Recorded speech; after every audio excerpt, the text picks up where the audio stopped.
Hey guys, it's me, David. Today we're going to be talking about Dragon Ball Z Budokai 1, developed by Dempsey in 2002, and it's the first installment of the Budokai series. While the Budokai series is one of my favorite fighting game series of all time, my love for the series only comes from a later installment. Budokai 1 is a lot more rough around the edges and missing elements that become staples in the series. So without further ado, let's start the video. Budokai 1 is a 3D fighting game. It uses a control scheme similar to Virtua Fighter and Dead or Alive, with a punch button, kick button, and a guard, with the addition of ki blasts. You also have ki, which tells you how much ki you have. You go from 0 to 7 bars of ki. You can charge it by holding guard and pressing back 2 times. Punches and kicks are used to attack the opponent, and pressing the punch or kick button multiple times in a quick succession creates a string. Mixing punches and kicks also does the same thing. Guarding is used to defend against attacks, but it can be broken if the opponent does a dashing punch or kick. Charge attacks by holding the attack button does the same thing. By pressing the punch and guard button at the same time, you can perform grabs. These are really useful since they beat blocking and they allow you to mix up the opponent. Backstepping and sidestepping are the other 2 defensive options. Backstepping allows you to create distance between you and the opponent, but it's pretty useless since forward dashing covers that distance much faster. Sidestepping is used to avoid dashing attacks, but up close you usually get clipped since most strings in this game have heavy tracking. Ki blasts are the only zoning option, as their purpose is to keep the opponent from getting close, but it isn't very useful since it can be deflected back with a correctly timed guard or with a forward dash.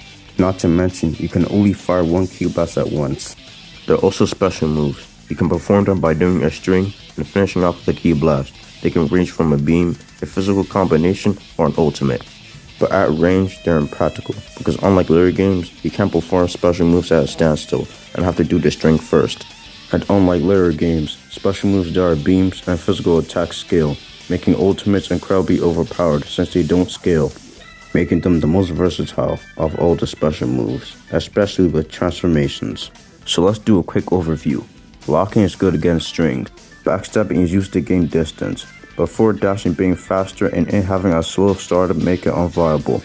Sidestepping is used to dodge dashing attacks, but can't be used up close since strings have heavy tracking. Ki blasts can be used as a zoning tool, since a correctly timed guard or dashing can just deflect them away. With all these things considered, this makes the game extremely up close and aggressive due to the limited defensive options. There are also little things that hamper the gameplay. You can juggle in the game, but the opponent being juggled is angled in a way where your combos will fall off if you use lower hitting moves. The same moves being shared across the cast have inconsistent properties. Not to mention the limited moveset means that characters will share the same combination for all their special moves. Budokai 1 is also missing fighting game mechanics such as crouching and vertical attacking moves, making the game feel incomplete, clunky, and shallow, especially compared to other fighting games. Although there's one mechanic that's pretty unique and stands out due to its non-relation to the Dragon Ball license: guard cancelling. Guard cancels have become a ubiquitous part of the Budokai games and have been defined in mid to high level play in every game in the series. Usually, by holding the attack button, you'll charge your attack, with the yellow flash being the indicator. But with guard cancelling, by pressing the guard button just as the yellow flash appears while still holding the attack button, you'll be able to cancel your animation and reset to neutral. There are also some strings that are cancelable. They even have long stun periods.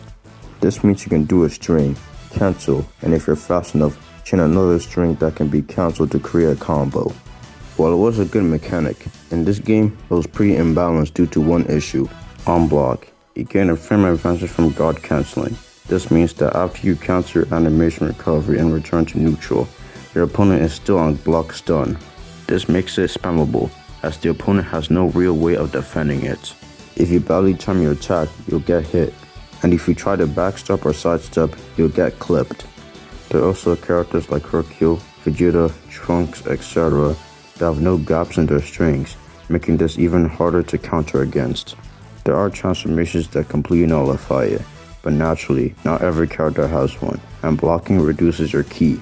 There's a viable strategy you can do at the World Tournament stage. When a fight starts, do a cancel combo, which forces the opponent to block, and when they're near the edge of the ring, transform, and then knock them away with an attack.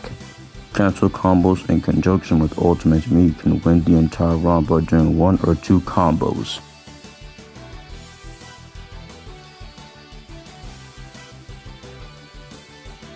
Like everything else in the game, guard canceling suffers from a problem of it being a really strong offensive mechanic with no other options to counter it, which is a shame since it can be used as a defensive mechanic, mainly for creating opportunities to punish, since charge attacks have brief invincibility. But there aren't many times you can use it, since other offensive options like grabs can counter it. So in general, Budokai 1 is very unpolished, shallow, and lacking in terms of play styles. But I'm glad it exists, since it paved the way for a series of games that improved and iterated on mechanics that were felt lacking. So yeah, I hope you enjoyed the video, thank you for watching, and see you later on the next video.